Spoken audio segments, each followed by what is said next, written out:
Selamat malam, saya Cai Saputra Lunat, mahasiswa Stikom Elinda Kupang.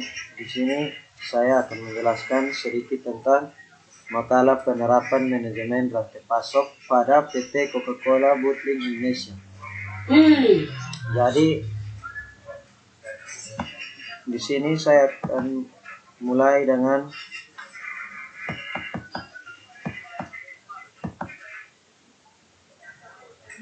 pembahasannya, yaitu yang pertama kita masuk di proses bisnis dan ruang lingkup. Proses bisnis dan ruang lingkup ini terjadi persaingan bisnis, tidak lagi terjadi antar perusahaan tetapi sudah melibatkan beberapa jaringan supply chain. Dengan telah berubahnya peta persaingan tersebut, perspektif bisnis saat ini tidak ada lagi tertuju pada perbaikan manajemen perusahaan, tetapi sudah mengarah pada perbaikan manajemen supply chain. Salah satu hal yang penting untuk diperhatikan di sini ialah bagaimana pihak manajemen melakukan pengendalian persediaan pada jaringan supply secara efektif dan efisien. Begitu ya. Jadi prosesnya itu kurang lebih seperti itu. Yang kedua, kita masuk dalam teknik pemilihan atau supplier. Supplier yang terkait pada mata rantai pasok ini adalah pihak yang menyediakan bahan baku untuk membuat supply ini,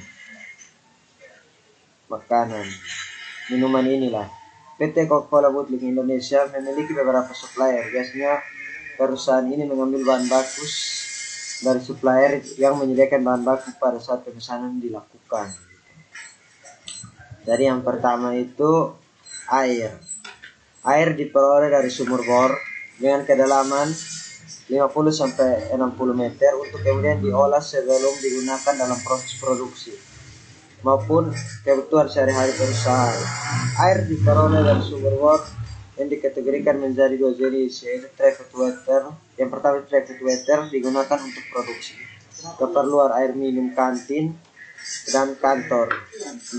Yang kedua itu untapped water digunakan untuk keperluan kamar mandi, pencucian ruangan, pekarangan dan lain-lain. Itu air. Yang kedua gula. Gula ini digunakan haruslah memenuhi standar yang telah ditetapkan atau gula murni. Di antaranya adalah gula yang memiliki kadar 99,99% atau ya hampir 100%, mau dibilang 100%. Dan bebas dari kotoran. Gula diperoleh dari Australia, Thailand dan Cina ya. Gula bisa didapat dari ketiga negara tersebut. Yang ketiga konkret berfungsi sebagai bahan pengawet dan pemberi rasa. Rata-rata kebutuhan konkret per unit produksi yang digunakan itu ya hampir 1 ton lah. Yang keempat karbon dioksida CO2. Karbon dioksida merupakan bahan baku yang berfungsi sebagai penyegar dan pengawet minuman. Selain itu secara kualitas berfungsi juga untuk menunjukkan ciri dari Coca-Cola tersebut. Rata-rata penggunaan CO2 itu hampir 1000 liter per dosnya begitu. Ya, kalau sudah kita masuk di strategi rantai pasok. Strategi yang diterapkan perusahaan ini dalam mengoptimalkan kinerja sebuah mitra dalam rantai pasokan ialah dengan rantai komunikasi yang terarah dari setiap bagian informasi dari hulu ke hilir, mengalir dengan tepat dan membangun pula hubungan komunikasi yang baik dengan lingkungan sekitar, seperti halnya dengan petani, peternak maupun SDM yang terdapat di sekitar ruang lingkup masing-masing bagian rantai pasok agar mau menjadi mitra dan mensupport setiap bagian sehingga proses bisnis itu bisa berjalan dengan lancar. Misalnya perkebunan sekitar yang diajak untuk bekerja sama sebagai supplier dari salah satu bagian rantai pasok, atau seorang pemuda yang ditawari untuk menjadi karyawan di salah satu retail Coca-Cola di area itu untuk membangun komunikasi yang baik untuk yang harmonis di area sekitar cabang dari Coca-Cola tersebut. Ya, kita masuk di tabelnya begini. Tabelnya ini ada air itu dapat dari sumur bor, gulanya dapat dari Cina, konkretnya itu dari PT Coca-Cola-nya, karbon dioksida juga dari PT Coca-Cola.